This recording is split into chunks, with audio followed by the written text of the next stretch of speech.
क्या आपने किसी 34 किलो के मोती के बारे में सुना है? या फिर क्या आप दुनिया की सबसे महंगी पेंटिंग का राज जानते हैं?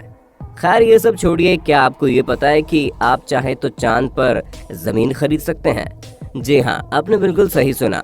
आज के वीडियो में आपको ऐसी ही अतरंगी चीजें पता चलेंगी जिनमें से कुछ तो इतनी ज्यादा हैरान करने वाली हैं कि आपके होश न उड़े तो कहिएगा। बस हमारा और वीडियो का साथ अंत तक मत छोड़ना, क्योंकि लास्ट में ऐसी गजब की चीज आपको पता चलेगी जिसके बारे में आप सोच भी नहीं सकते।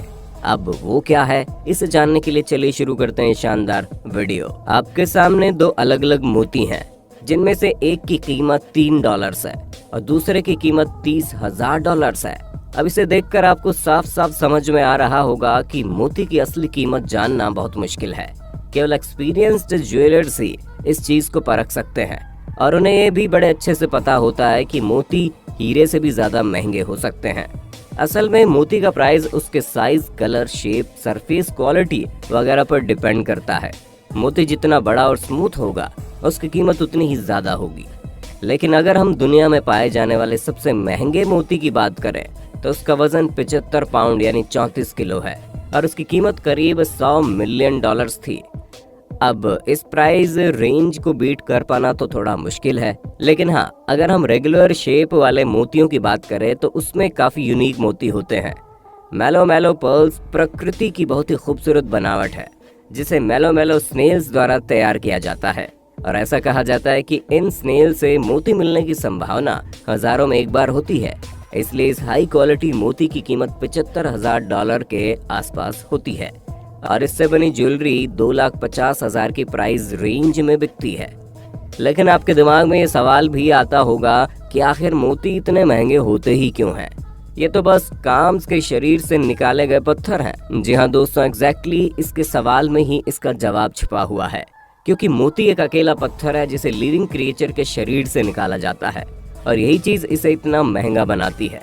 घोंघे का जब किसी भी बाहरी चीज के प्रति प्रोटेक्टिव रिएक्शन होता है तब जाकर ये मोती उसके शरीर में बनते हैं। यहाँ तक कि जब आर्टिफिशियल कल्टीवेशन होता है तब भी इसी तरह के नेचुरल तरीके का इस्तेमाल करके मोती को तैयार किया जाता है।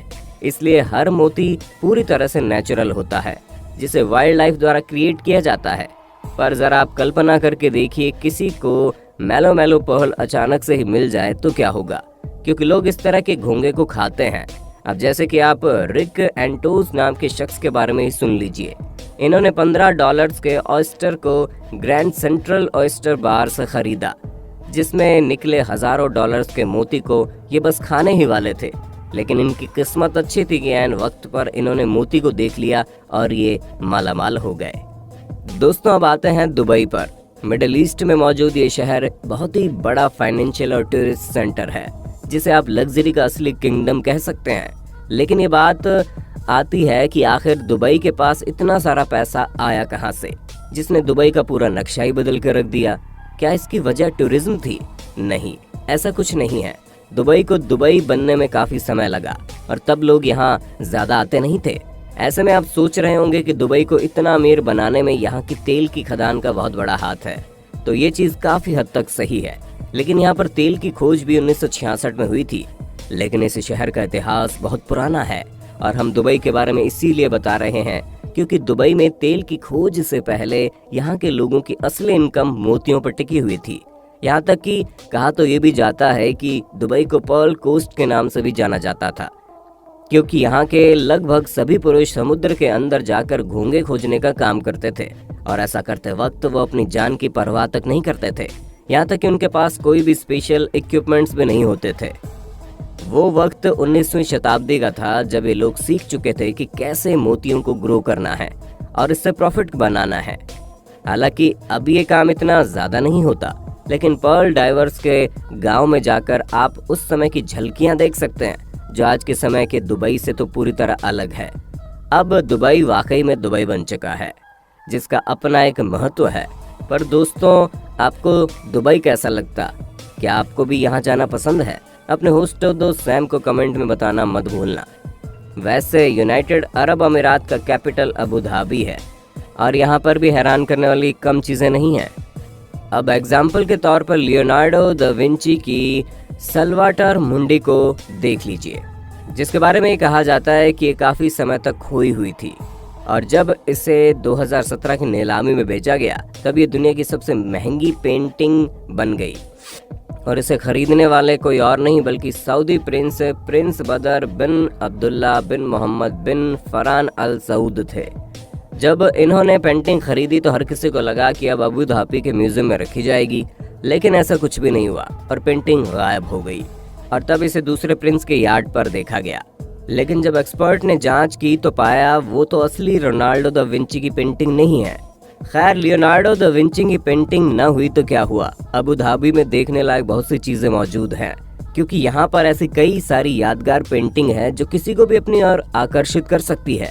पर अगर हम यहाँ की फेमस पेंटिंग की बात करें तो वो है एलिगोरी ऑफ स्मेल और सल्वाटोर मुंडी की तरह ये काफी लंबे समय तक खो गई थी।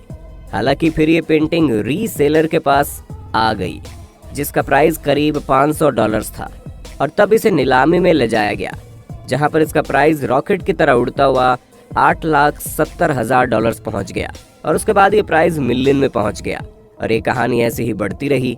अंत में इसे $4 मिलियन में बेचा गया और ये पहली बार नहीं है जब किसी आर्ट पीस की वैल्यू इंसान को हैरान करती है।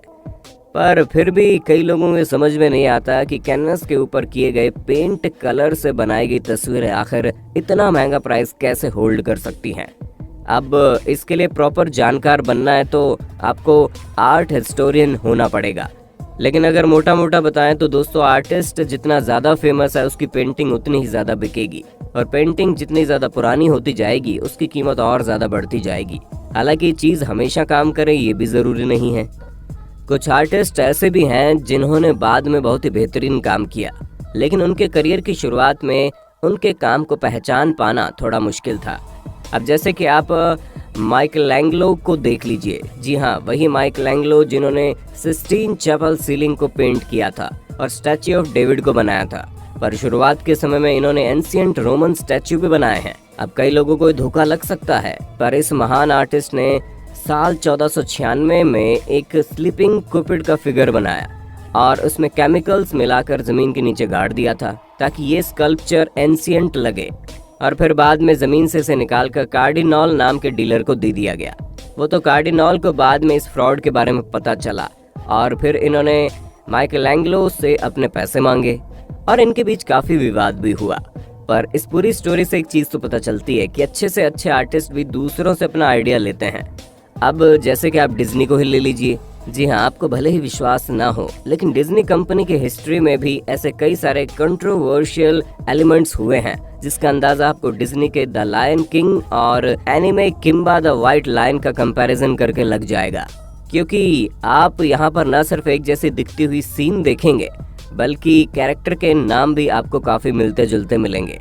और जाहिर सी बात है कि किम्बा द व्हाइट लायन को पहले बनाया गया था। हालांकि डिज्नी का ऐसा साफ साफ कहना है कि किसी भी तरह की सिमिलैरिटी सिर्फ और सिर्फ कोइंसिडेंट है, पर इतनी ज्यादा सिमिलैरिटीज कहीं से भी कोइंसिडेंट नहीं हो सकती। अब इससे ये चीज तो साफ पता चलती है कि जैसे जैसे वक्त बीतता जा रहा है वैसे वैसे ओरिजिनल चीजों को देखना थोड़ा मुश्किल होता जा रहा है। खैर, एक इंसान का दूसरे इंसान से आइडिया लेना अलग चीज है, लेकिन आपका स्पेस ऑब्जेक्ट्स के बारे में क्या कहना है? दोस्तों, 1979 में एक एग्रीमेंट पास हुआ जिसके मुताबिक हमारा मून और उसके मिनरल्स मैनकाइंड को बिलोंग करते हैं। हालांकि केवल 11 देशों ने इस एग्रीमेंट को अडॉप्ट किया, लेकिन सबसे बड़ी प्रॉब्लम यह है कि डेनिस होप जैसे कुछ लोग भी दुनिया में मौजूद हैं। आपने बिल्कुल सही सुना, ये चांद पर प्रॉपर्टी बेच रहे हैं, जहाँ इनका कहना है कि ये साल 1980 से मून के ऑनर है। असल में इन्होंने लीगल लूप होल का एडवांटेज उठाते हुए अपने शातिर दिमाग से लोगों को बेवकूफ बनाना शुरू कर दिया, क्योंकि अगर हम एग्रीमेंट के तौर पर देखें तो मून किसी की भी जुरिडिक्शन में नहीं है। यही कारण है कि ये अपनी अच्छी खासी वेबसाइट चलाते हैं जिसमें ये मून के अलावा बाकी प्लैनेट्स और उसके सैटेलाइट पर अपना हक जमा रहे हैं और लोगों को बेवकूफ बनाकर पैसा भी कमा रहे हैं। हालांकि कई लोगों ने इन पर केस किया है, लेकिन जब इस तरह का कोई नियम कानून बना ही नहीं है तो कानून भी क्या कर सकता है। ऐसे में साल 1980 से कोई भी इंसान किसी भी स्पेस बॉडी को खरीद सकता है और आने वाले समय में तो इनके जैसे और भी लोग देखने को मिल जाएंगे जो 50% सेल पर चांद के ऊपर जमीन देने का दावा करेंगे। अब आप देखिए, आपको उनसे कैसे डील करना है। तो दोस्तों आज के लिए बस इतना ही। उम्मीद है आपको इन अतरंगी चीजों के बारे में जानकर बहुत मजा आया होगा। बाकी आपका वीडियो के बारे में क्या कहना है हमें कमेंट में बताइए, और इसी तरह के वीडियोस को लगातार देखते रहने के लिए चैनल को अभी के अभी लाइक, शेयर और सब्सक्राइब तो कर देना। धन्यवाद।